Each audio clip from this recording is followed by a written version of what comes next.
Hi everyone, I'm Gary Null. Nice to have you with us today. We're going to talk about a few nutrients that can really make a difference in helping your heart, your brain, and slowing down the aging process. And I'm going to begin by talking about NAD, one of the superstars, one of about 8 superstars, and why it was one of the nutrients in the protocol for our anti-aging clinical study, and why everyone should be paying attention to it, and it's easy to research. Also today, I didn't have time yesterday to play a clip between two individuals having a discussion. Matt Taibbi and was talking about the left is the new right. It's literally gone in that direction. And he is talking about a former Evergreen professor who had the benefit of being tenured, along with his wife, also tenured at Evergreen. And lo and behold, he was attacked by this new woke culture, shaming him, and the president of the university let him go. And you think that would be the end of it. Well, it's not quite, because now what's happening is all across the United States, young teenagers, 17, 18, 19 years old, are able to control the university. Think not? Well, wait till you hear this discussion. But more importantly, the universities are now fully captured. So you can't rely upon an intellectually honest discourse on our social, political, ideological, or personal issues, unless it's in a topic that is non-challenged, like in architecture, or engineering, or physics. But you get into the humanities, and you get into the basic health sciences, oh yeah.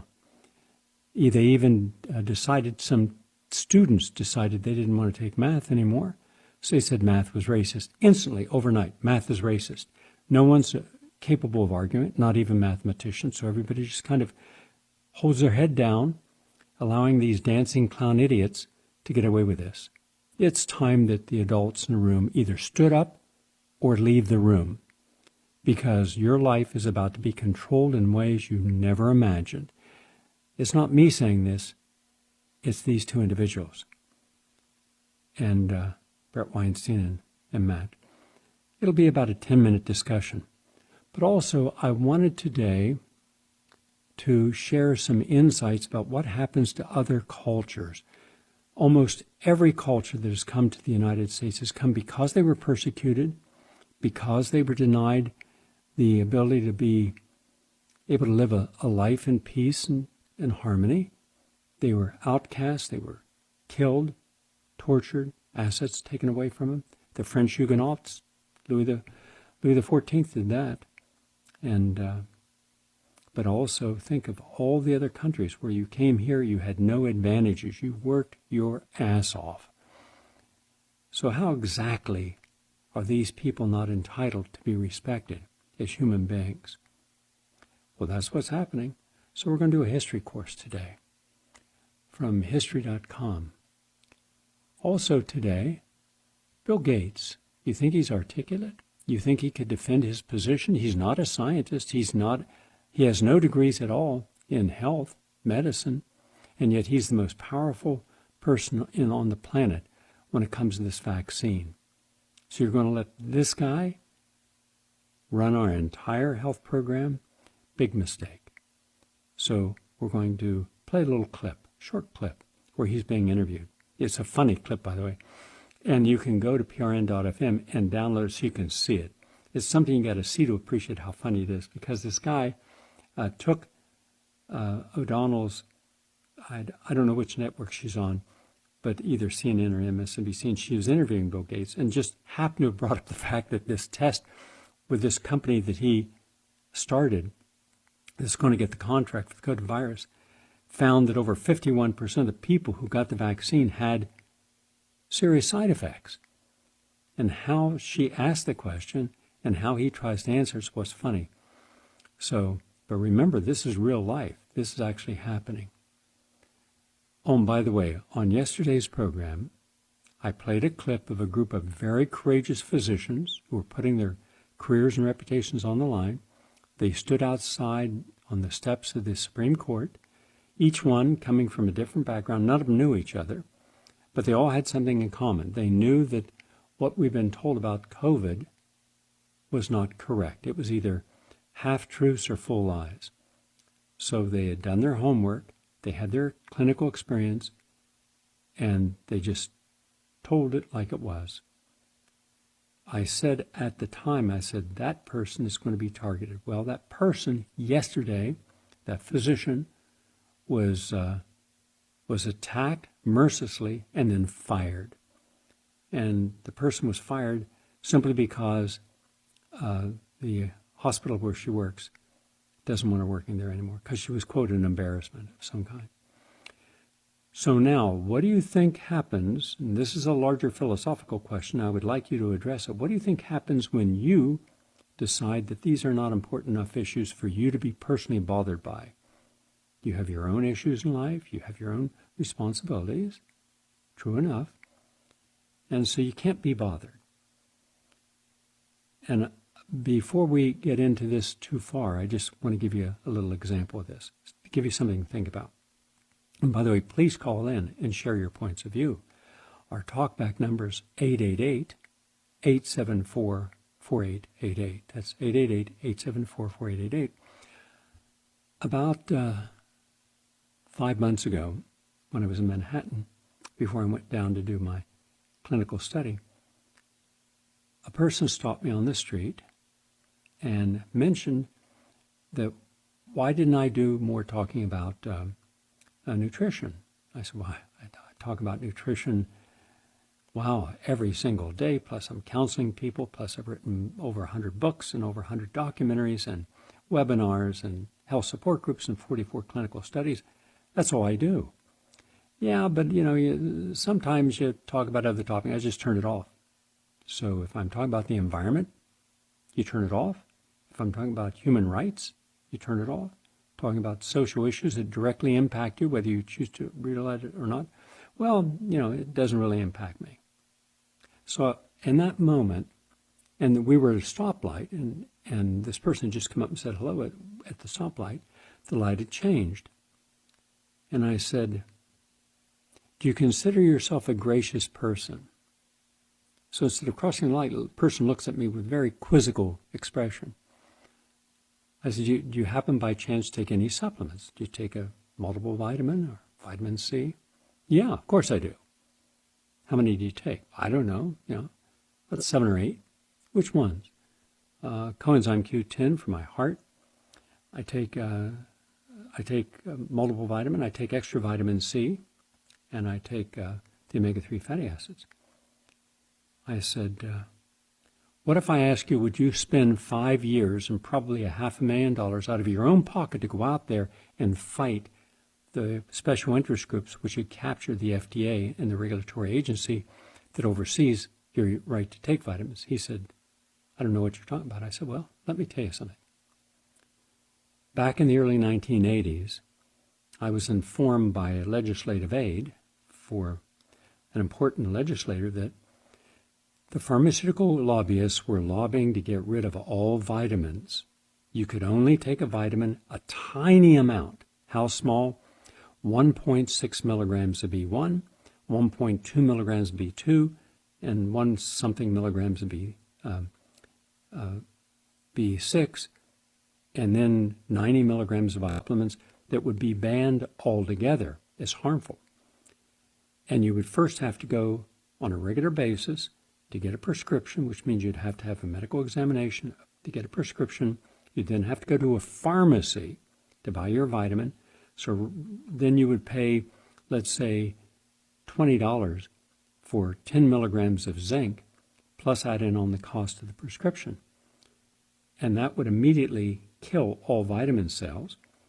But the only ones allowed to sell or manufacture the vitamins would be the pharmaceutical industry. So it would be an enormous profit because it was competition for them. Why take, let's say, a cough medicine when you could take vitamin C or vitamin D? In any case, they were moving quietly but firmly to get this into a law. We tried everything we could, and I couldn't get anyone that I knew in Congress or the media to be interested in this. So then I started a campaign, and the campaign was to show how absurd this was. The first thing I had to do is collect all the scientific literature, and this is before computers. So we literally had to read thousands upon tens of thousands of articles, my brothers, Stephen and Howard, myself, every day. And I collected a huge volume. It filled 3 giant cartons. And I took it down to Senator Proxmire, who said he would be interested in this cause if we were able to provide him with quality documentation from PubMed. I remember him saying to me in one of our conversations, and he was very accessible, and this is pre-9/11, so you could actually walk into the Senate building or House building. And he said, Gary, I know about dairy, being from Wisconsin, but I don't know about nutrition, but I do exercise, and I do take my vitamins. I said, okay.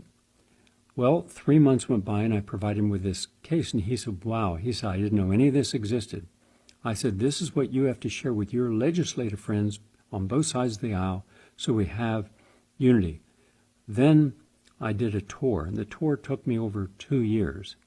And I was on ABC Network and WABC at the time, and as a result, I was able to gather a large national audience to call their legislators and say no to making foods and vitamins into drugs, or even to discuss they wanted to make it against the law for any nutritionist or dietitian to associate any disease with a food, either in the cause or prevention. So you couldn't say vitamin D deficiency causes such and such. You couldn't say by eating carrots, this prevents night blindness or anything. So this complete reality disconnect. And I did a series of debates, and then we started this whole campaign about, do you want to get a $30 prescription for a $10 bottle of vitamin C so that you can have what would be in a glass of orange juice? And that seemed to register with people. As a result, after all that effort, we won. And I said, so, you think I shouldn't talk about the politics of science or medicine? But had I not, you wouldn't have any ability to take any vitamin. In fact, no American, not a single American, would be able to take any of the vitamins they take today and any of the potencies and coenzyme Q10. You wouldn't be allowed to. They make it 3 fatty. No, we're not allowed to. Ginkgo and hawthorn, none of those would you be allowed to. That's how close you came to fascism within medicine based upon captured organizations, the FDA, by a whole industry, the pharmaceutical industry, working behind the scenes and control the media to prevent you from having your freedom of choice. Now, in retrospect, I could reverse it and say, why are you taking any supplements? And you're going to say, well, because they prevent. How do you know? How do you know? Have you done your homework? Well, no, I'm listening to you. Oh, so you're listening to me who's done your homework for you. Why in the hell should I care about your worthless ass if you're so selfish that all you want to know is something about, whether to eat salted or unsalted pickles? God, what have you actually done to make it a better world except have the ability to complain about something? So, yeah, that was just a little reminder that you wouldn't be able to take any vitamin today if we hadn't gone out there and fought your fight for you. Okay? You wouldn't be able to see any holistic doctor. You wouldn't see a chiropractor, a homeopath, a naturopath, because none of them would be allowed to exist. Because every single one was being attacked. Every doctor, Robert Atkins, Warren Levin, were being attacked and their license taken away from them, or if they were allowed to practice only with the supervision of another physician that they had to pay for in their office. And they couldn't do any of this alternative stuff until we went to bat. That was a 10-year effort, and we finally got a law passed in New York and then California, everywhere, allowing you. Until that time, over 100 really good holistic doctors had lost their license to practice medicine. Carl Humiston in New York, Robert Vance in Utah, James Privateer in California, etc. In fact, I remember the day that I got a call from Warren Levin, and Warren was a nice guy, very bright. I mean, he was one of the most understated people in his knowledge. He had deep knowledge. He just didn't brag about it. And he said, Gary, I'm in a lot of trouble. I said, what is it? He said, New York State's going to take away my license, and they've got this guy going to testify against me, and he's testified against other people, and he always wins. And I said, why are you calling me, Warren? Well, because I've spent like $250,000 on my lawyer, and we haven't even got to the trial part of this, and I just don't think we're going to win. Do you know anything we could do? I said, of course. I said, you remember, Warren, 10 years ago, 41 of you met my office, and I suggested you put 1% of your annual earnings into a foundation that would have lawyers and researchers that would show that what you were practicing was legitimate science and medicine and be there to defend you if you should all be attacked, and you all thought it was a great idea, but no one decided to put up a penny? And I said, that was just pathetic. That showed me the lack of true humanistic and selfless approach, meaning you're all greedy. I told him this. And by the way, I would say that to every single holistic physician I've ever met, ever. And in any case, I was, all right, I'll go to bat for you. So I found out the person he was going to... I cannot go into the details of what I gave him. I'll simply say this. When Warren's team challenged the doctor was disqualified as not an expert. Warren's license was saved. He called me afterwards and he said, man, where did you get that stuff? I said, that's what I do, Warren. I'll find out anything I need to find out about someone. And I said, but your lawyers could have done the same. They just didn't. I wasn't pleased with that. What I consider the greed of the doctors defending these, the lawyers defending these doctors. In any case, by 10 years' worth of effort, we, who are not medical doctors, were working for those medical doctors on our dime and our time to save their practice so they could keep all the money they earned, even though they never said thank you or, did anything to show that they appreciated that freedom of choice. It's amazing when the very people whose careers you save and keep out of jail or keep out of losing their license don't understand how they should have and didn't, not a single one of them, not Stuart Berger, none of them, defend their own practices proactively. So that's another question. So if you're going out today to see your chiropractor, we saved the profession. 2 people. One you've never heard of, Joe Lisa, an outstanding journalist. I highly commend him for his courageous journalism.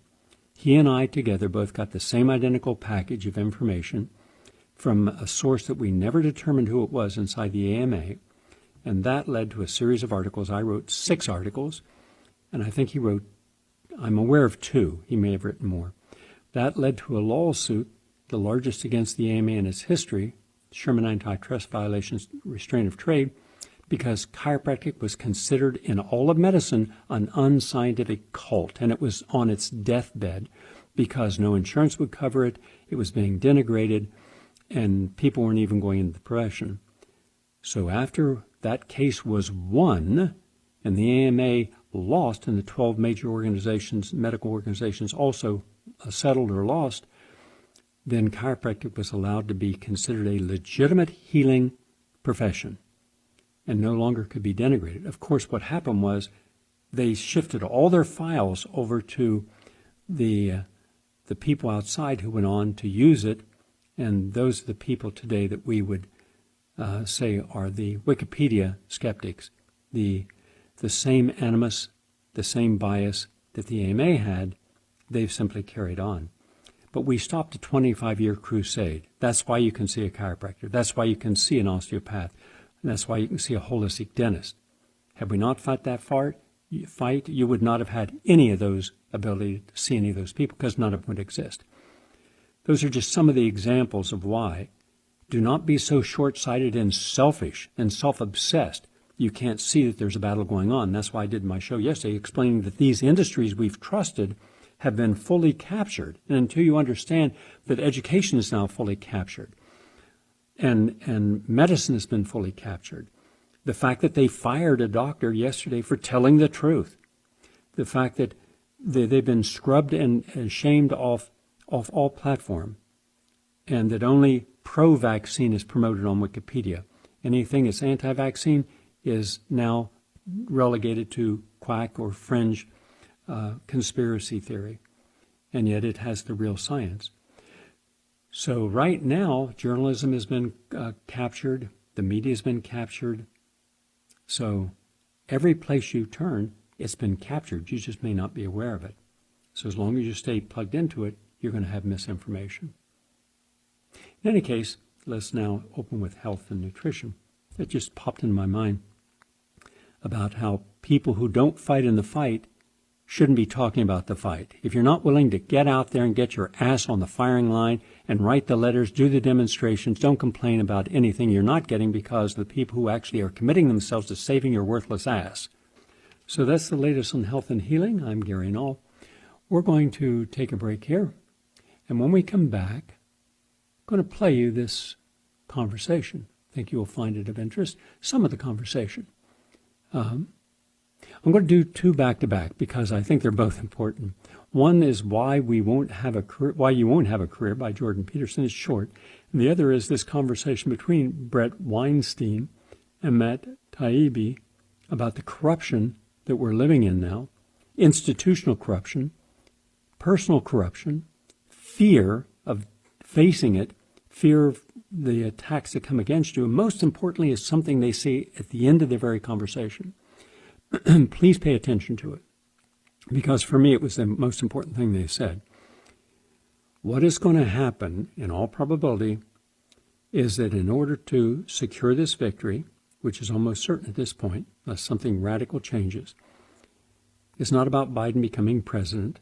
It's about who's going to be the vice president. More importantly, what they're promising all of the people who are willing to be out there to be the foot soldiers is they're going to let them be unleashed with the power to do whatever they want.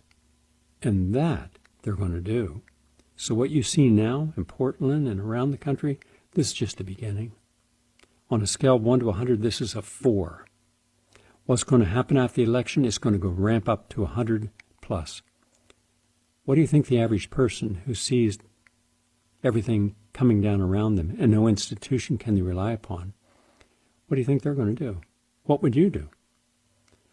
That's coming at you. Back in a moment.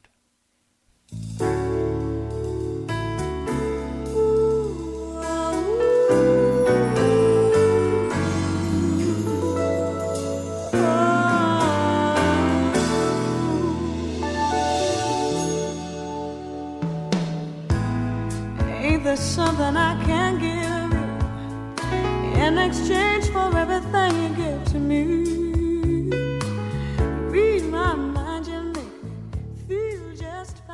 I want to do a video directed towards young women because I'd like to tell them what lies they're being taught and are going to be taught. And there's a couple of lies. And the first lie is you're going to have a career. Okay, no. A tiny fraction of people have careers. Maybe 2%. Okay, most people have jobs. Yeah. And the definition of a job is an activity that you get paid for because you wouldn't do it voluntarily. Mm-hmm. Okay, so first of all, you're not going to have a career. You're going to have a job. Second, most jobs aren't very desirable. They're not very meaningful. They're not the center place for your life. And even if you have a career, like, for example, if you go into law, you're going to find that it's very, very demanding and very, very difficult and very, very stressful and very, very competitive. And you're not going to find the fulfillment of your desire, for example, for intimate, close interpersonal relationships in a competitive domain like law. No. It's just not going to happen. And if you go and be a doctor, then you're going to be looking at 60-hour weeks. And so careers are exceptionally demanding. You're never done. You're always working. And jobs are people pay you to do jobs because the jobs are difficult and unpleasant and require responsibility and difficult decisions. Okay, so that's the first lie. The second lie is that career or job is actually the fundamental purpose of life. Mm-hmm. And that's not true. The most important thing in life is your family, your relationship, and your children. And you might not know that when you're 19, because what the hell do you know when you're 19? You don't know anything. 7 years ago, you were 12. You don't know anything. Yeah. And what you don't understand is that by the time you're 40, if you don't have a family and children, you are one lost soul. Because as you get older, and I mean, I've had a very good career and it's still going just great guns. And I don't expect it to end, unless someone gets particularly irritated with me for another 15 or 20 years. But I can tell you that despite all that, despite the fact that I'm absolutely fascinated by my job and my career, and I'm in a very fortunate position because it's an extraordinarily interesting job. Ever since I had kids, they were the most important thing in my life. And as I get older, that just becomes more and more and more clear. And so Western people, Carl Jung commented about this at one point. He thought that because the fundamental archetypal hero of Western culture was Christ, and Christ died when he was in his early 30s, that we really didn't have a good model for the latter half of life. It's a very interesting kind of idea. But I can say with virtual certainty that if you're not situated with a family in the latter half of your life, especially if you also don't have a partner, you're one lonesome, isolated, miserable creature. I imagine that suicide rates for people like that are quite high, aren't they? Yeah. Well, and increasingly, we're going to have a society where there's a tremendous number of isolated old women who have no one. Now, that's partly because men die young, too, compared to women. Yeah. But, you were talking about this famous feminist who didn't have children. It's like not having children, and you'll wake up when you're 35, if you're not careful, if you're female, and you'll think, I don't have any time left to have kids. And that is not fun. That is not a good realization. And then maybe you'll be on the assisted reproduction carousel for the next 10 years. And believe me, that's like having a near fatal disease. That is not entertaining. Life in some ways isn't that complicated. There are fundamental, like people think, well, what should I do with my life? Okay, well, the first answer to that is do what other people have always done, unless you're certain that you're exceptional in some manner. And even if you are, you're probably only exceptional in one direction, not in all. So what do? Well, you get as educated as you can so that you can make yourself useful, so that you have a skill or multiple skills that other people will pay you validly for. And not only because of that, but because you need to contribute to your own maintenance and to the health and survival of the broader community. Okay, so you have to do that. Get your act together. Get yourself a trade or get educated. Then you need a job. Then you need an intimate partner. Then you need a family. It's like, and if you miss any of those, then you're in trouble. Now, you might not think so because you might be cynical about it or prematurely cynical, which is so many young women, you ask them at 19, well, do you want to have children? They think, well, I don't think so. It's like, you don't know what you're talking about. Yeah. And why people have decided that you should be some sort of authority about it is nothing but an index of how pathological our culture has become. You don't know anything. You're a child. You haven't read anything. You haven't accomplished anything. Your parents have taken care of you up to this point. And you can pronounce on something as profound as how society should be constructed. It's absurd. And it's dangerous for the women because they don't understand where they're headed. And other women lie to them. They don't sit the 19-year-olds down and say, look, you should pursue a career. You're smart. You've got something to offer. And society needs your intelligence. But you better look the hell out because women have complicated lives and they also have to have a family. And you're going to struggle like mad to figure out how to balance those two things. And nobody's going to help you. So you could agree or disagree. I'm interested in your perspective, especially since people, the younger they are, so absolutely 100% certain that whatever their choice is, it's the correct choice. Then ask how many of those people would have made that choice if they didn't have the influence of other people, wiser or less wise, goading them or guiding them. Do we have, as other cultures do and always have, and we at one time did, the wise woman, the wise man who were there, patient and knowing, because they'd lived a lifetime. They had seen the best and worst of human nature in their own actions. So they had experience. And they realized that there is no smooth, easy way of getting through life. We are all going to be up and down at times, seemingly in impossible situations. And then we have those moments of bliss and remarkable levity and smoothness of living, especially if we're around people that we can love and share our time and energy and vibrate with, and our friends. And how good do we feel when we have wonderful friends? Just the joy of being with people that know us in ways others don't and are there to share the fun and make fun of ourselves. Those are special moments. And yet today, I'm concerned that a large segment of two generations, the millennials and the X generation, are distracted from what is essential, and as a result, a lot of loneliness, despair, depression, suicidality, and apathy has overtaken them because their job was everything, and now we're realizing our jobs, in not all cases by any means, but for the average person, you're not important. You're a cog in a wheel.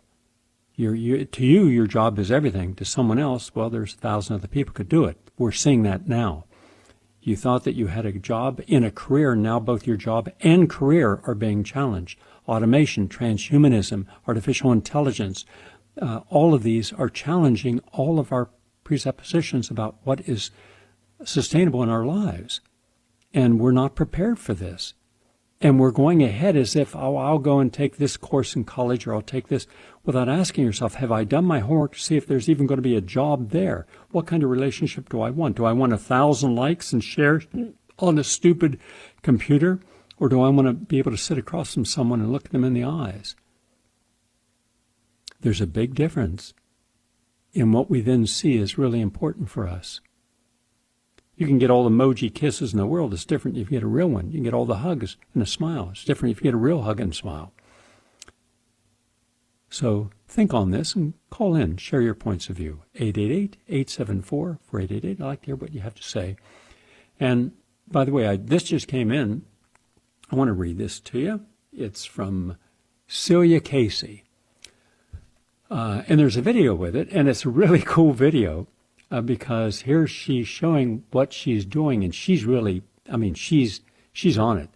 Quote, besides inspiring me to get back into doing more cardio, participation in the anti-aging study has saved me during this COVID time. I feel so blessed with the protocol I follow, and I'm still following almost 5 months after I started.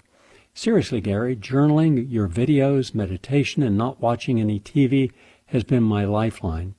I've been dedicated to being stronger for years, but this new path is simply miraculous. I attach a few videos to demonstrate the work I've been doing. You always say when you're older you must do more, and I could not agree with you more.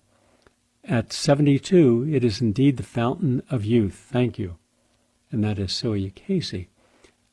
Good for you, Celia, and others who are also succeeding. We had a wonderful email that Luann sent me from a person in the group who finished it and now is in Spain, and that it saved his life. And we know that it saved some people's life. I can tell you that. I can't mention anything more than that, but I'll just say it absolutely saved some people who would not have been here today had they not done this. So we're very pleased. But again, if they could do it, so could everyone else. It's just they had determination, changed their perception that they could do something, and did it.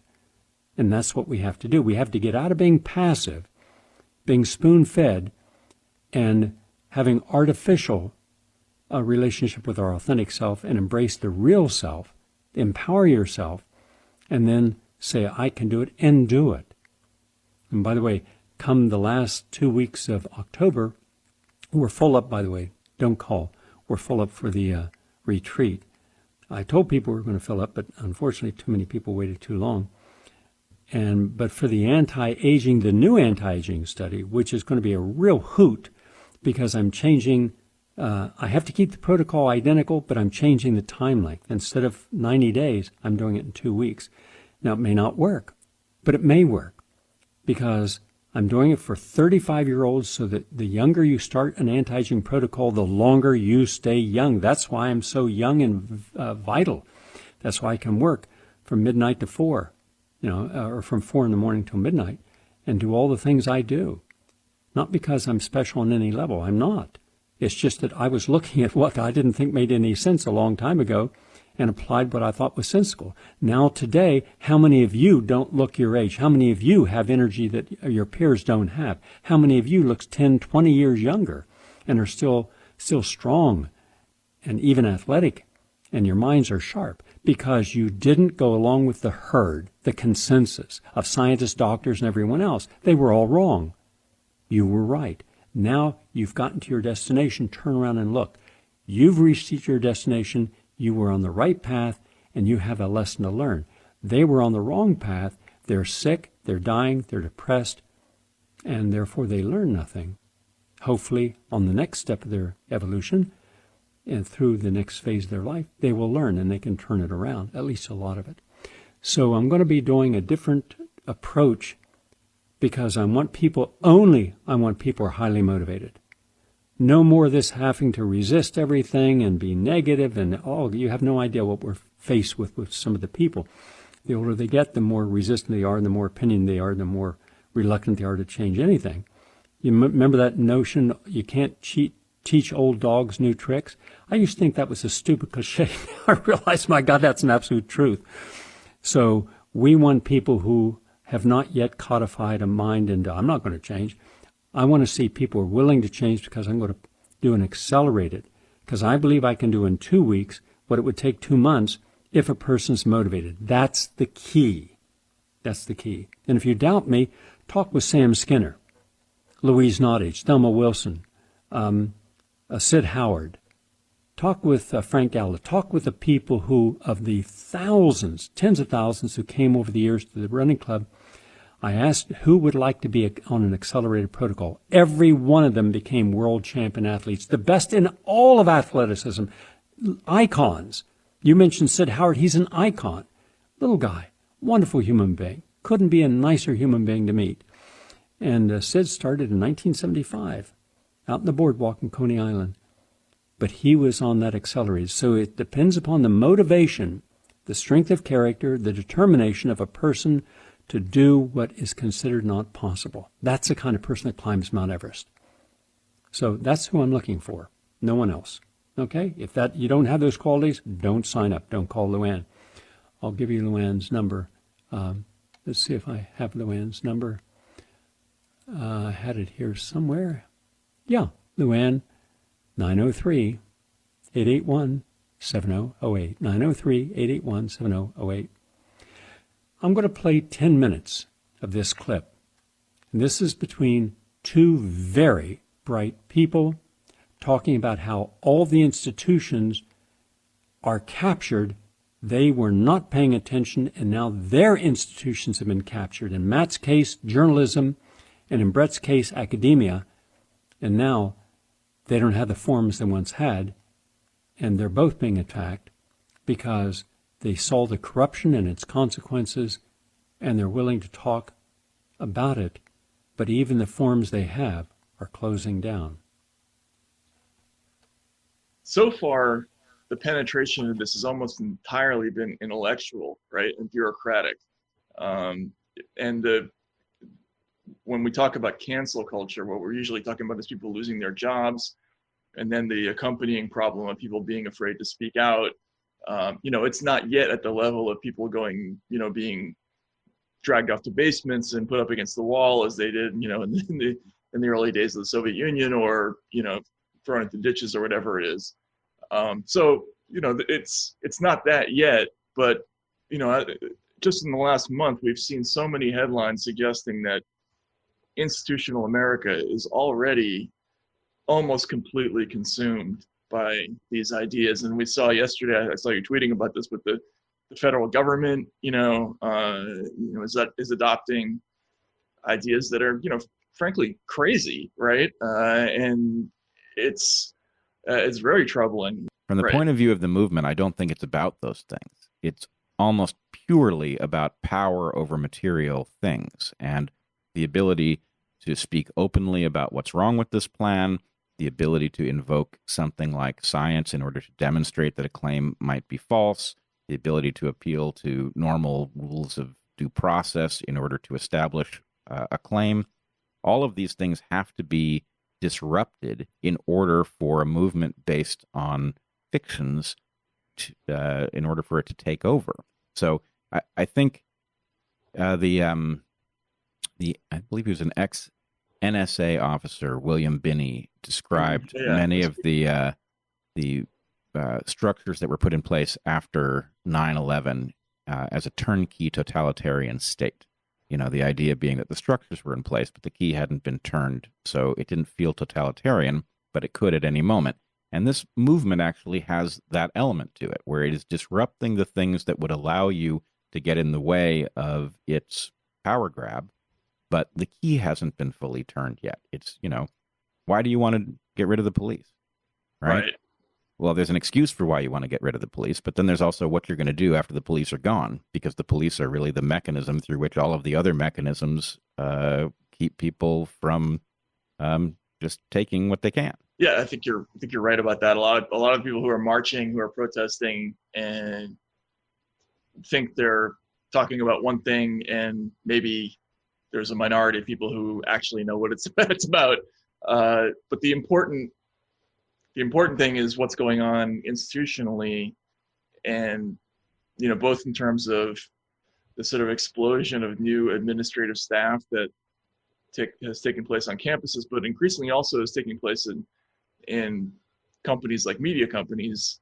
There's sort of new decision makers who are inserting their imperatives into the work, right? So even in media, we're having situations where, like the Intercept, right, which is one of the most liberal media companies there is, you know, there was a strong push to put in the charter of the organization that its journalistic mission was to advance anti-racist causes. Now, they haven't quite gone there yet.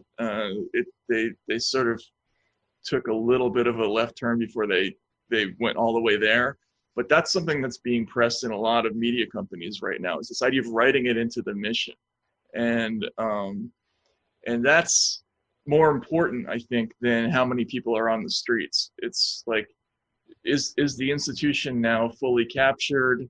Is it already demonstrated that the leaders of these institutions will respond to letters and calls for firings by indulging them, right? And I think, as you pointed out, in pretty much every case, that's already been proven to be true, right? So until somebody starts standing up and resisting some of these things, and showing a way to do it, it's just going to spread to everything. You know, the big tech corporations, big media companies, academia already.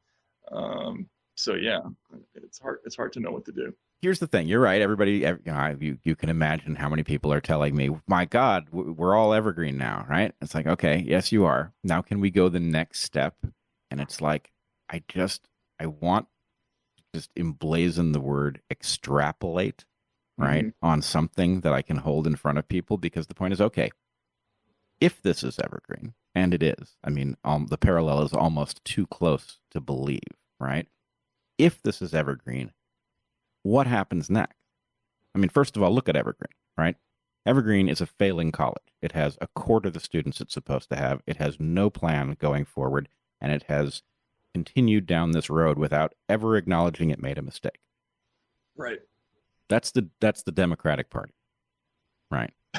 Joe Biden is George Bridges, and the United States is about to be evergreened, except that in the United States, there's another force that this is going to collide with, which is the well-armed rural population that has a right to be terrified that this is coming for it, right? Yeah. I saw a news article yesterday that not only are gun sales going up, but that 40% of the sales are for first-time buyers, which I thought was a pretty amazing statistic, because we've seen in the past, various moral manias that come up in the press convince people to go out and buy guns, but it's usually the people who are already the gun enthusiasts buying guns. Yeah, exactly. This is something new. I don't know what that means yet. I think you're probably onto something, that people are gearing up for some kind of conflict that they imagine will happen, which I hope it doesn't. But But yeah, absolutely, there's that. The only thing I would push back on with the metaphor of Biden as bridges is that, for all the craziness of all of this, Trump is an extraordinarily ineffective vehicle for harnessing the discontent and anger towards all of these processes. He did fairly well with it, I would say, just cynically watching him in 2016, but he was an unknown quantity then. And his incompetence to deal with, this unique crisis that we're in right now is, obviously I'm not going to make the same mistake of predicting again that he's going to lose, but it's very possible that Biden's going to win. And even though the Democratic Party is intellectually, I think it's just completely broken. It doesn't stand for anything anymore except for not being something else. And even that doesn't stand for that all that strongly. It could still sputter on for a little while. And what I guess what I worry about is that it will succumb to the same institutional pressures that happened at Evergreen and have happened more recently at the New York Times. It's, it doesn't know, because it's not strong in its own identity, it's susceptible to being taken over by zealots. And I don't know how much you would worry about that, but I worry about that a little bit.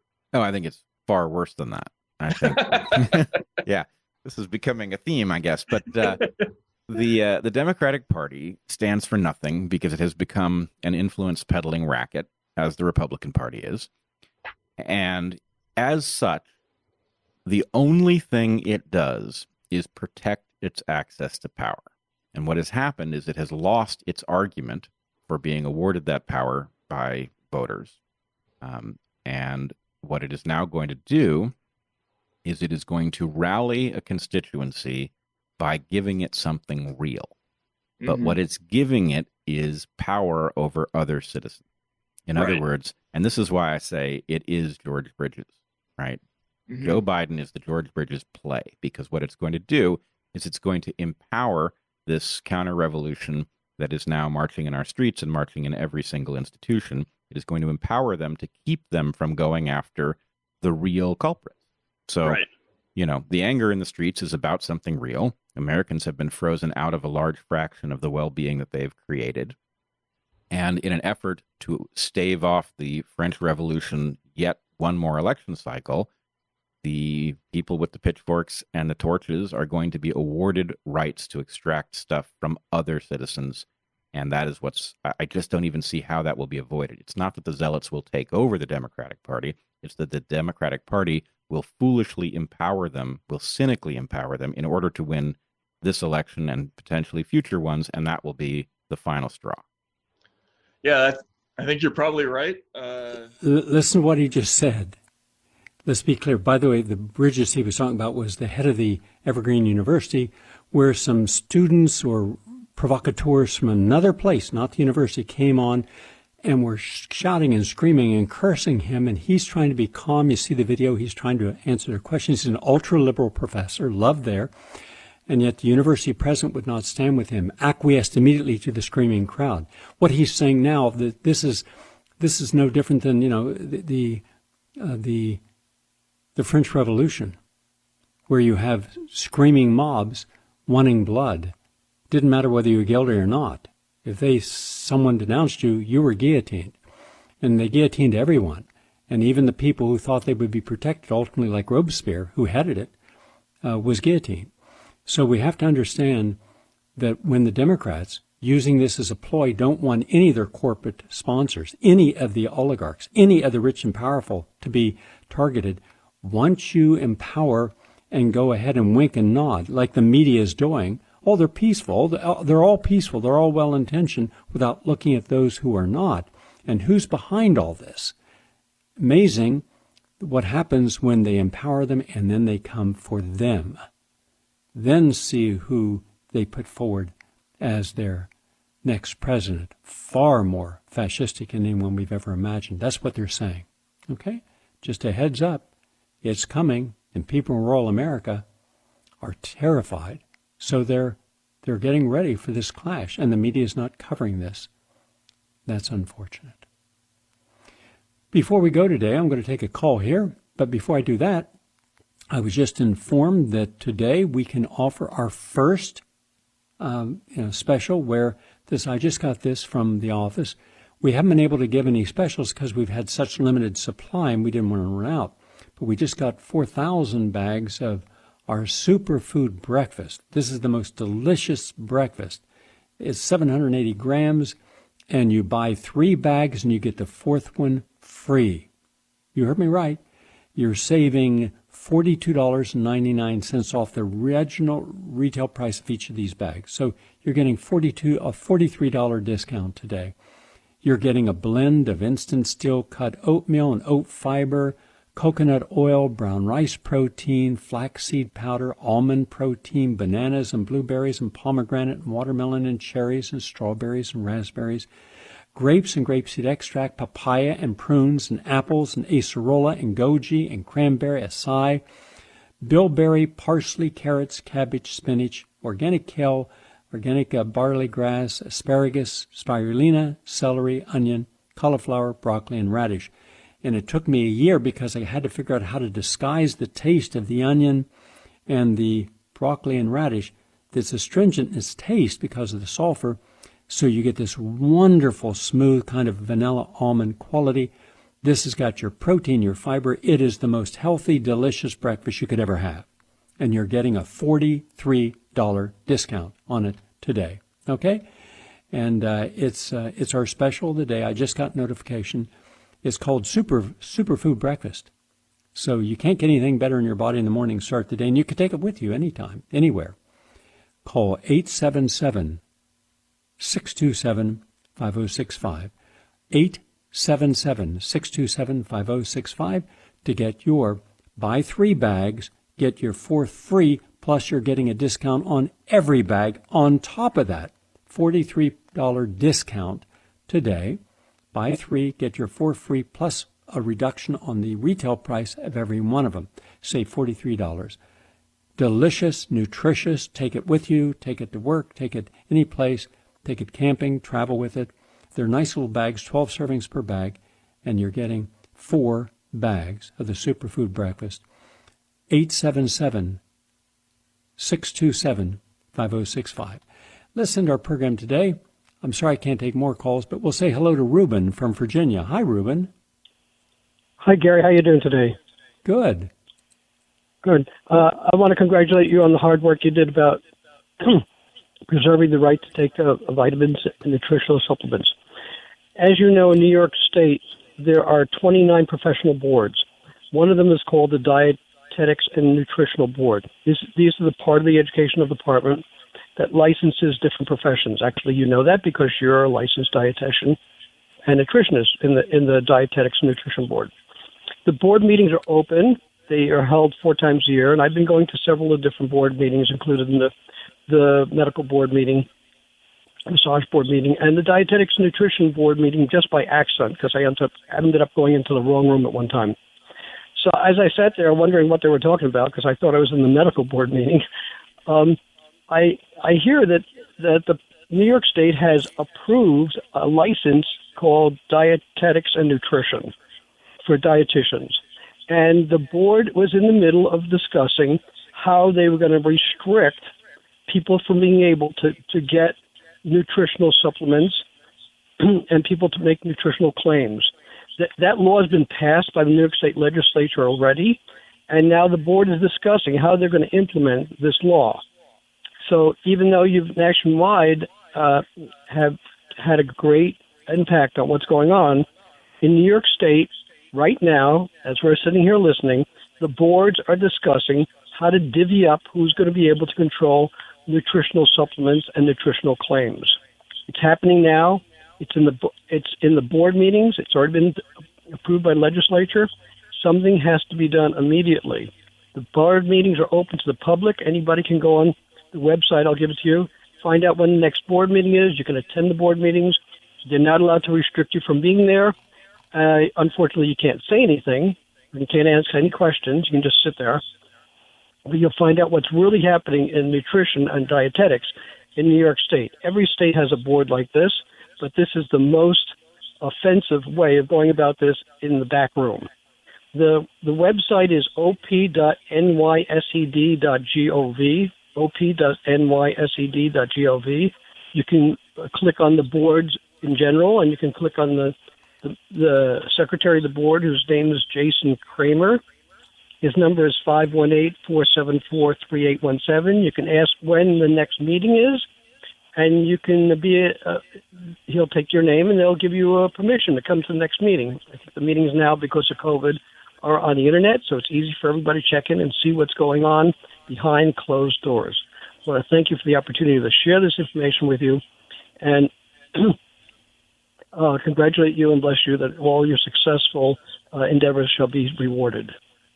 Well, we're going to keep on this. I'm going to be announcing on Monday's show about New York State is about to ban glyphosate, and I just have to get the information on that a little later, and I'll have that for you. We have to keep diligent, because the moment we think we've won a victory, they have time and money and resources to patiently wait until they can once again insinuate a new law that can undermine what we already have gained.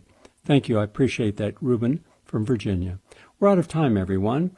Just remember, this program is here principally to empower people.